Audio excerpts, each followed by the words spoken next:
يوالي الديوان العراقي محاضراته الشهرية خدمة للإنسان والمجتمع الأمريكي بعامة والجالية العراقية المتواجدة هنا في أمريكا بشكل خاص. هذه المحاضرة عنوانها محادثة لمعرفة تجربة من الهوية والعلاقة بين التجربة والهوية في خدمة الجالية العراقية. الحقيقة داخل العنوان بحيث المعنى منه هو أنه ما عند الذي حضره هنا في أمريكا مبكرا من تجربة نقلها للآخرين للاستفادة منها في التطبيق، وهذا الأساس من المحاضرة. وطبعا التجربة يعني ما أنت تقدمه أو ما تأديه خلال فترة وجودك وتحصل عليه من معلومات من الآخرين. الهوية هي القيم والمعنويات والمثل العليا اللي يتمسك بها الإنسان، سواء كان في بلده ونقلها إلى هنا أو من هنا ونقلها إلى الآخرين. هذه علاقة مهمة جدا في إنشاء نوع من التواصل الاجتماعي داخل الجالية العراقية. المحاضرة جميلة جدا وعنوانها أجمل، وإحنا كنا نتمنى أن يحضرون أكثر للاستفادة منها، لكن يبدو أن الظروف حكمت بنا أكثر مما إحنا نتحكم فيها.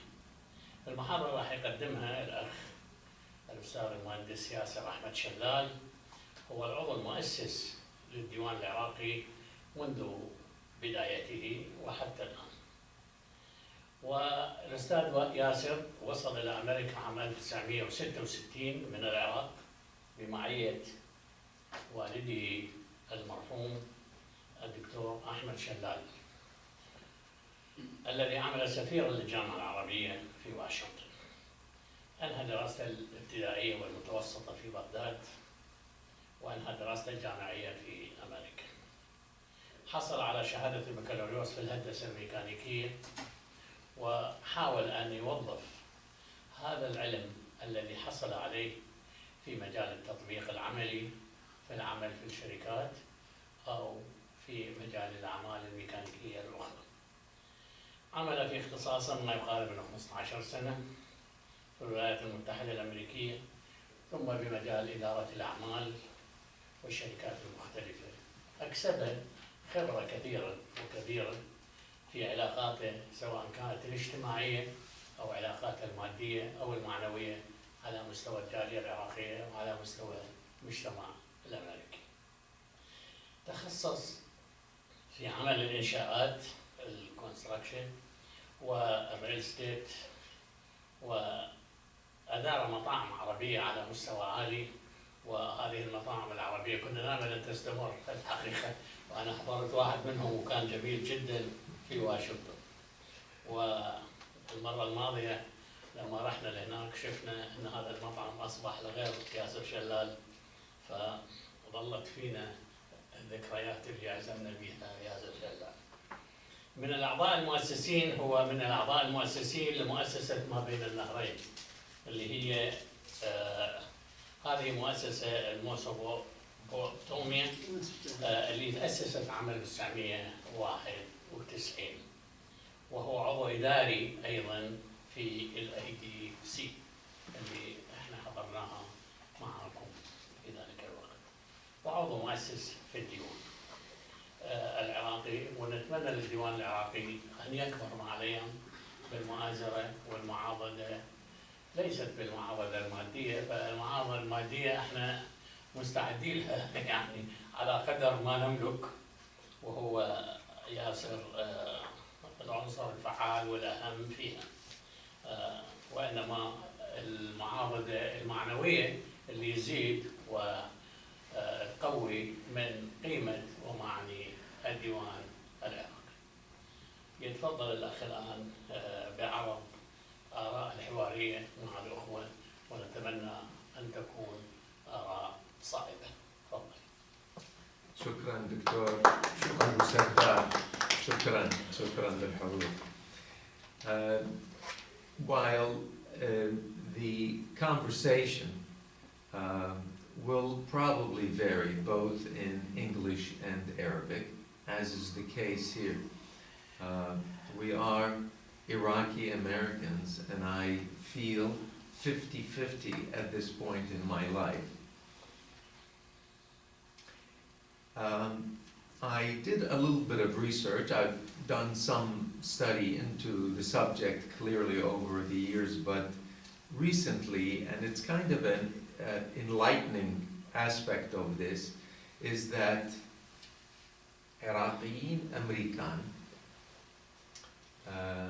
إلى سنة 2015 اللي هي السنة الأخيرة ما يتجاوزون أكثر من 200,000 في كل أمريكا. بداية الهجرة العراقيين in the early 20th century 1910 أو يمكن قبلها. بدايتها كانت يهود وطبعا مسيحيين خلال الفترة، وصارت يعني موجات بناء على ما كان يصير في العراق وما كان الناس تتعرض له. يعني إذا كانت اضطهاد ديني طبعا إلى متطلبات يعني economic reasons, whatever the purpose was, that wave, that initial wave, all the way up to maybe the early 60s, late 50s, there was probably no more than 50,000 people that considered themselves of Iraqi origin. طبعا the mix is quite varied. You have Muslim, you have Jews, you have Assyrians, you have Kurdish, you have Mandans, اللي ما أعرف بالضبط هي المعنى بالعربي، صابئة، مدائيين. وطبعا أكثرية يعني المهاجرين خلال الفترة هم المسيحيين، أكثريتهم آشوريين أو كلدانيين، وتمركزوا في شيكاغو بالأساس وبعدين في ديترويت همين. ولحد الآن طبعا جالية توسعت وكبرت. الأرقام اللي I was able to find يحجون عن عراقيين أمريكان. طبعا the second generation and the third generation هذول صاروا أمريكان ولو عندهم أصول عراقية يعني بالأخير. فالمجتمع اللي توصل أصوله من عراقيين هي هواية أكثر من 200,000 اللي يعني دا أحسبها هنا، ولكن يصير بها نوع من يذوب هالمجتمع في داخل المجتمع الأمريكي الأكبر. احنا نشوفها طبعا من أولادنا وما أولاد أولادنا بالأخير تبين هالأمور هذه. The statistics just مجرد حتى أعطيكم فكرة عامة عن الموجات اللي جتي. وراء 1990 وغزو الكويت وما جاء بعده والحصار وإلى آخره 50,000 عراقي جوي إلى أمريكا إلى 2001. من هذول المجموعة 25,000 يعني نصهم تقريبا صاروا سيتيزن خلال الفترة هذه. وهذه موضوع مهم حتى واحد يقدر يحدده، وأرجع له بعد ما أكمل هالمعلومات هذه. الإحصائيات تبين إنه about 30% of those 200,000 plus live in Michigan. 22% of the recent immigrants live in Texas. 20% in Chicago, Illinois. 20% in California. Which leaves us with about 5 to 10% in the Washington area that we live in here. So that means there must be somewhere around 5 to even 10,000, possibly, Iraqi-Americans, recent Iraqi-Americans that have arrived to the United States. So I go back to the issue of citizenship. And it's interesting بالنسبة للشخصية العراقية أمريكية اللي هي بالنسبة للجايين جدا لا زالوا متمسكين بعراقيتهم، ولذلك حتى يترددون من الوصول إلى فكرة السيتيزنشيب وإنهاء العلاقة ويا العراق ويبدون بداية جديدة في أمريكا. وهواية من عندنا نعرف ناس اللي عدة مراحل مروا بيها ويمكن لا زالوا دا يمرون بيها. وإحنا حقيقة بهالمجتمع هذا كعراقيين أمريكان أو كأمريكان من أصول عراقية صرنا بعدنا في بداية هالتجربة هذه، في بداية المرحلة، وكل واحد من عندنا وخبرته وتجربته راح تضيف وتزيد وتبين العلاقة وطريقة بناء مجتمع جديد في هالبلد هذا. So we have, as citizens, responsibilities and we have rights. And that is one of the most important aspects, really, of learning what it means to be an American at the end, is to understand your responsibilities and understand your rights.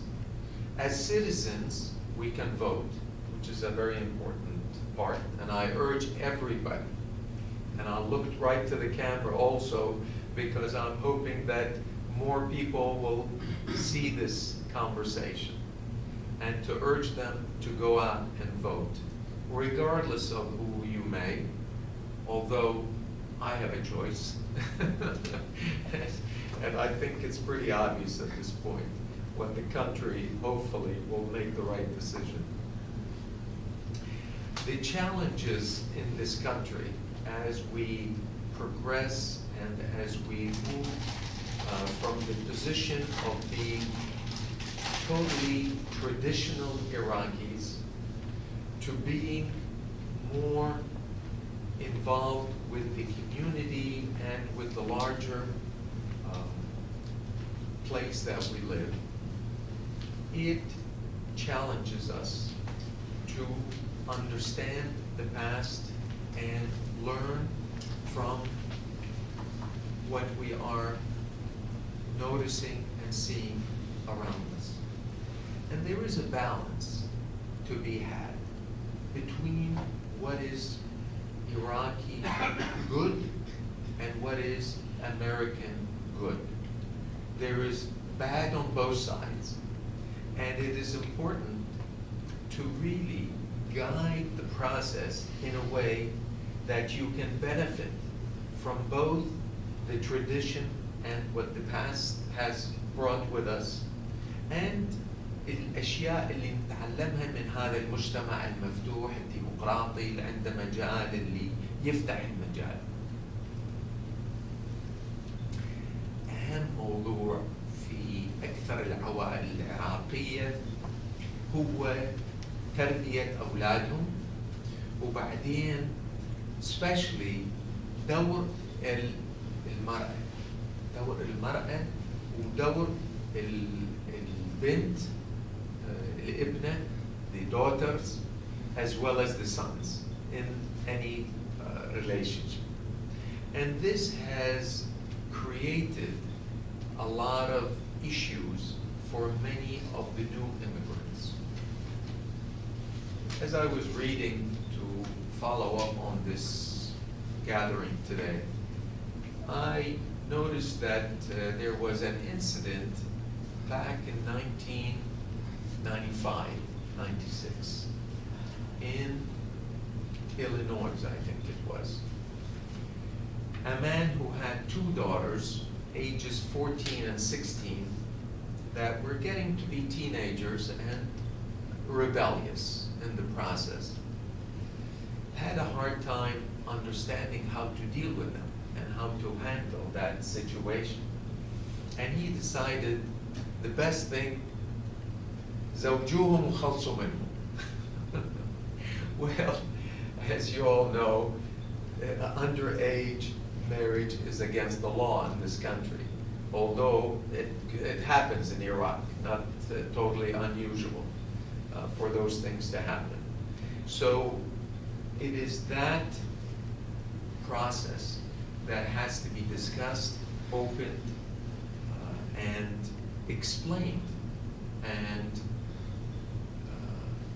a better education for both the parents and then for the children is necessary to be able to integrate into this larger culture in a way that continues to hold one's values and at the same time bend and blend with the community that one lives in. I'm always reminded about the revolution of the Abai in Iraq. And when many of you here remember exactly when some of the women stopped wearing Abai in the 50s, in the maybe late 40s. Anything before that was totally عيب.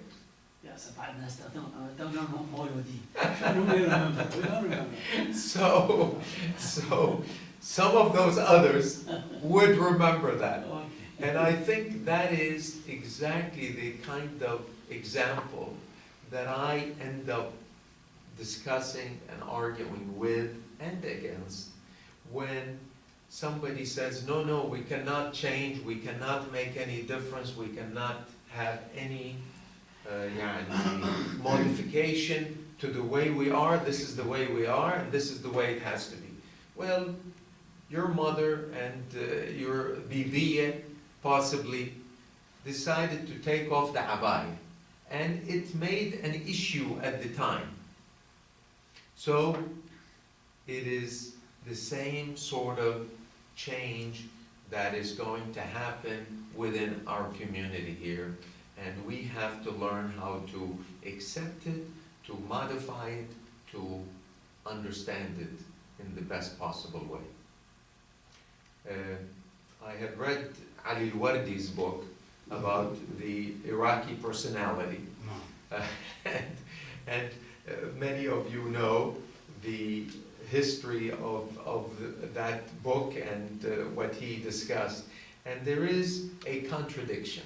There is a contradiction in the Iraqi personality of the 40s. I don't want to bring it all the way up to the front, but in the 50s and the 60s, not the 60s, but the 40s and the 50s, definitely he felt there was a contradiction. هذول عندهم البداوة وبنفس الوقت جاتهم الحضارة.